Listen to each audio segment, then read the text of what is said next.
সোনার সন্তানেরা, কচিকাঁচা বাচ্চারা কোরআনের তেলাওয়াত নিয়ে মুসলিম সমাজের ঘরে ঘরে, মুসলিম সমাজের পাড়ায় পাড়ায়, মুসলিম সমাজের মহল্লায় মহল্লায় তারা আল্লাহর কোরআনের তেলাওয়াতের যে গুঞ্জরণ তুলে, সেই গুঞ্জরণের কারণে আজ আল্লাহর জমিনে কোন জাহিলিয়তের দাগ গায়ে বসতে পারে নাই। সেই কর্মসূচি তেলাওয়াতে কিতাবুল্লাহ আজ আমাদের সমাজে আছে, টিকে আছে, সীমিত পরিসরে হলেও টিকে আছে।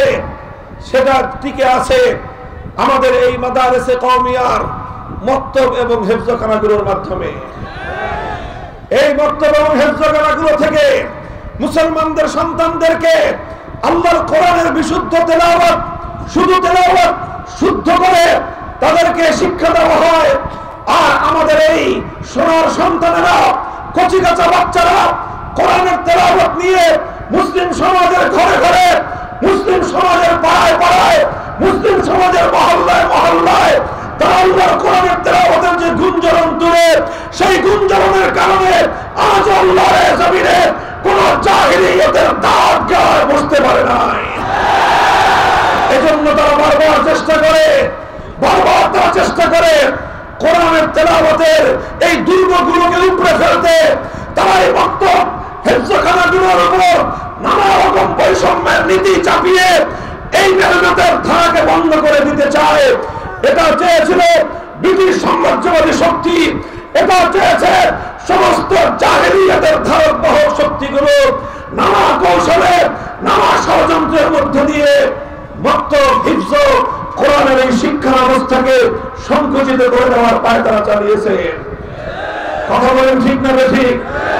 মনে রাখতে হবে, এটা আল্লাহর কোরআনের সবচেয়ে বুনিয়াদী মারকাজ মক্তব হিফজখানা, আল্লাহর কোরআনের সবচেয়ে বুনিয়াদী দুর্গ। এই দুর্গ যদি ধসে পড়ে উম্মার অস্তিত্ব বিলুপ্ত হয়ে যাবে। এই জন্য শপথ দিতে হবে প্রতিটি মুসলমানের, প্রত্যেকটি ইমানদারের, যেভাবে একটি দুর্গে আশ্রয় গ্রহণকারী একজন সৈনিক দুর্গের দেয়াল রক্ষা করার জন্য জীবন লড়াই করতে থাকে। হে বাংলার উম্মত, উম্মতে মুসলিমার সদস্যরা, উম্মতে মুহাম্মাদিয়ার সদস্যরা, আমাদেরকে শপথ নিতে হবে কোরআনী প্রতিষ্ঠানের উপর যদি কেউ কোনো আঘাত করবার চেষ্টা করে, হামলা করবার চেষ্টা করে, সংকুচিত করবার চেষ্টা করে, জীবনের বিপদ বিনিময় হলে গোটা জাতি ঐক্যবদ্ধভাবে সেই ষড়যন্ত্রে রুখে দাঁড়াতে হবে।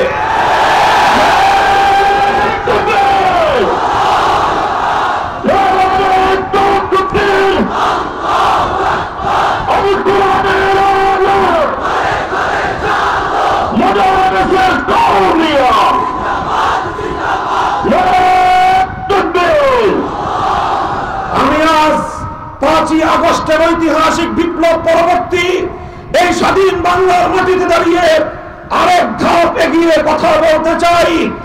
100 বছর পর্যন্ত শুধু আমাদের মক্তব আর হিফজখানাগুলো এ জাতির মধ্যে আল্লাহর কোরআনের তেলাওয়াতের আমানত রক্ষা করবার ঐতিহাসিক দায়িত্ব পালন করেছে। এবার আমাদের আরো এক ধাপ অগ্রসর হওয়ার সময় এসেছে।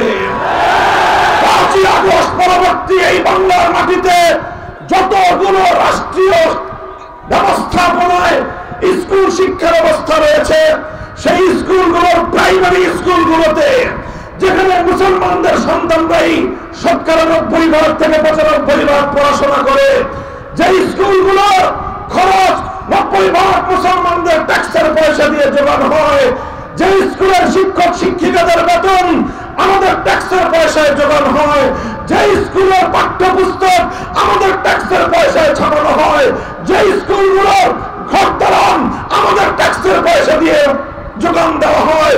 আর সবচেয়ে বড় কথা, যে স্কুলে পড়ে আমার বাচ্চারা, আমার সন্তানেরা, সেই স্কুলে ইংরেজি, বাংলা, অঙ্ক, ভূগোল, ইতিহাস সব শিক্ষা থাকবে, আল কোরআনের তেলাওয়াতের শিক্ষা থাকবে না। এই ধরনের বৈষম্যহীন বাংলাদেশে বরদাস্ত করা যায় না, বরদাস্ত করা যায় না।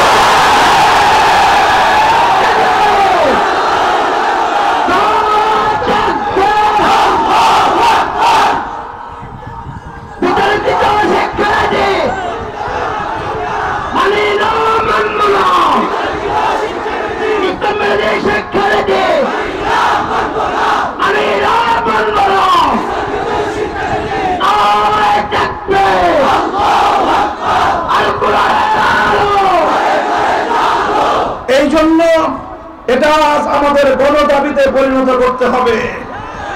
আমরা বাংলাদেশের রাজনৈতিক নেতৃবৃন্দ, প্রশাসনিক কর্মকর্তা, সকল শিক্ষাবিদ, সচেতন সুশীল মহল এবং শিক্ষক শিক্ষিকা মন্ডলী, স্কুলগুলোর পরিচালনা পরিষদের সঙ্গে সম্পৃক্ত ব্যক্তিবর্গ, সকলের কাছে আমরা উদাত্ত আহ্বান জানাচ্ছি, প্রতিটি স্কুলে, প্রতিটি প্রাইমারি স্কুলে অন্য সকল শিক্ষার পাশাপাশি আমাদের কচি কাঁচা সন্তানদের কচি হৃদয়ের মধ্যে তাদের এই নিষ্কলুষ অন্তরের মধ্যে আল্লাহর কোরআনের বিশুদ্ধ তেলাওয়াত শিক্ষা দেওয়ার জন্য প্রতিটি স্কুলে একজন বিশুদ্ধ কোরআনের তেলাওয়াতের শিক্ষক, নুরানি অথবা নাদিয়ার শিক্ষক নিয়োগ দেওয়ার মাধ্যমে শাহজালালের এই বাংলাদেশের বিপ্লব পরবর্তী মুসলমানদের গণদাবি বাস্তবায়ন করতে হবে।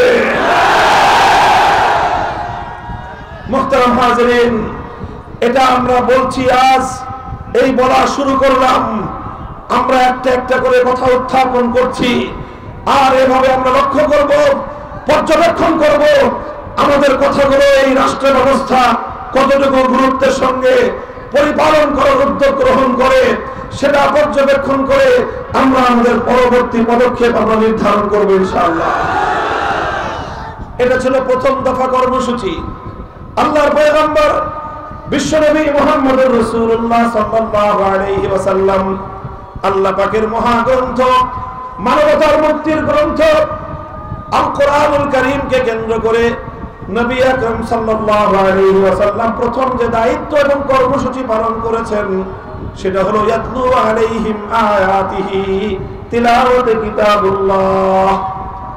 এক নম্বর কর্মসূচি হলো তিলাওয়াতে কিতাবুল্লাহ।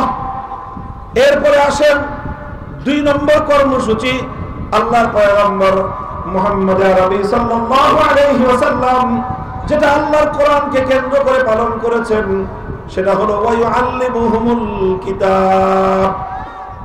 ওয়ায়ুআল্লিমুহুমুল কিতাব, ওয়ায়ুআল্লিমুহুমুল কিতাবের অর্থ হলো তালিমে কিতাব।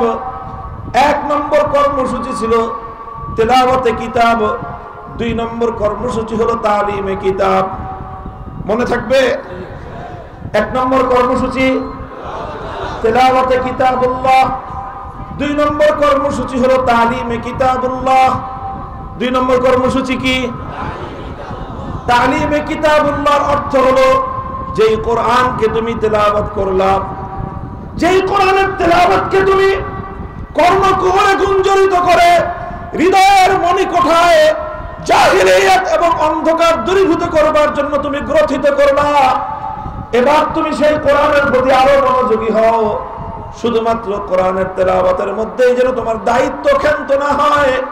দুই নম্বর কর্মসূচি হলো তালিমে কিতাবুল্লাহ তথা আল্লাহর কিতাবের মর্ম, অর্থ, উদ্দেশ্য, ব্যাখ্যা আল্লাহর বান্দাদেরকে, বিশ্ববাসীকে অবগত করানো, শিক্ষা দেওয়া। এক কথায় বলতে গেলে কোরআনের মর্ম বুঝানো, কোরআনে পাকের উদ্দেশ্য বুঝানো, কোরআনে পাকের অর্থ এবং ব্যাখ্যা শিক্ষা দেওয়া, এটা ছিল রাসূল আকরাম সাল্লাল্লাহু আলাইহি ওয়াসাল্লামের দুই নম্বর কর্মসূচি। মুহতারাম হাজিরিন, কোরআন বুঝতে হবে, উম্মতের জন্য জরুরি বিষয় হলো আল্লাহর কিতাবটা বুঝা চাই, বুঝতে হবে।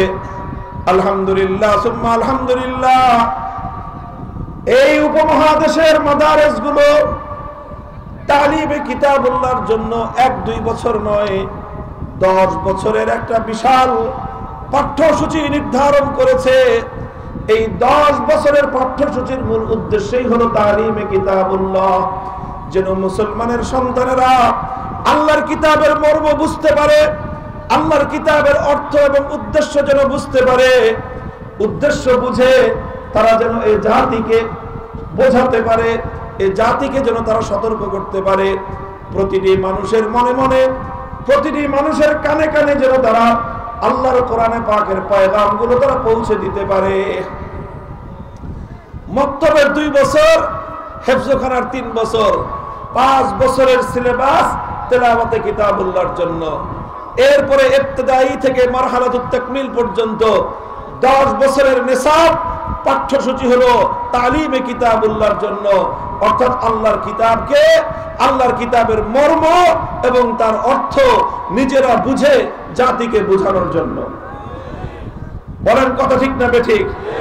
আলহামদুলিল্লাহ, এই মাদারেসে কওমিয়ার মাধ্যমে কিতাবুল্লাহর যে তালিম তারা নিজেরা অর্জন করছে। লক্ষ লক্ষ জাতির সন্তানরা কোরআনে পাকের সঠিক জ্ঞান, পূর্ণাঙ্গ জ্ঞান যদি এই জমিনে শিক্ষা অর্জন করে থাকে, তাহলে তার সবচেয়ে বড় অবদান এদেশের কওমি মাদারেসের। জাতির প্রয়োজন, মুসলমানদের প্রয়োজন। আল্লাহর কোরআন শুধুমাত্র আলেমদের জন্য নাজিল হয় নাই, আল্লাহর কোরআন শুধুমাত্র কওমি মাদ্রাসার হুজুরদের জন্য নাজিল হয় নাই, আল্লাহর কোরআন নাজিল হয়েছে গোটা সমগ্র মানব জাতির জন্য। কথা বলেন ঠিক না বেঠিক? আমার বড় আক্ষেপ লাগে, বড় দুঃখ লাগে, এই সমাজে কত মানুষ এমন আছে, কত মানুষ এমন আছে পড়াশোনা কম করে নাই, তারা সাহিত্যের বই হাজার হাজার বই পাঠ করেছে, দর্শনের বই হাজার হাজার পাঠ করেছে, গল্প উপন্যাসের বই হাজার হাজার পাঠ করেছে, অনেকে সায়েন্সের বই, মেডিকেলের বই, ডাক্তার হতে গিয়ে হাজার হাজার লক্ষ লক্ষ পৃষ্ঠা পাঠ করেছে। কিন্তু একজন মুসলমানের সন্তান, মুসলমান, তাকে যদি জিজ্ঞাসা করা হয় আল্লাহর কোরআন শুরু থেকে শেষ পর্যন্ত, সূরা ফাতিহা থেকে সূরা নাস পর্যন্ত পূর্ণ কোরআনে আল্লাহ কি বলেছেন, অন্তত একবার কোরআনে পাকের অনুবাদটা কি আপনি পড়েছেন, আপনি পাঠ করেছেন? এই প্রশ্ন করলে আজ আমাদের জাতির কাছ থেকে যে জবাব আসবে, সেই জবাবটা হবে চরম হতাশাজনক জবাব। অথচ ওলামায়ে কেরাম চেষ্টা করছেন তাফসীরুল কোরআন মাহফিলগুলোর মাধ্যমে ওলামায়ে উম্মত জাতির কাছে কোরআনের মর্ম পৌঁছানোর চেষ্টা করছেন। ওলামায়ে উম্মত তাফসীরুল কোরআন লিখে লিখে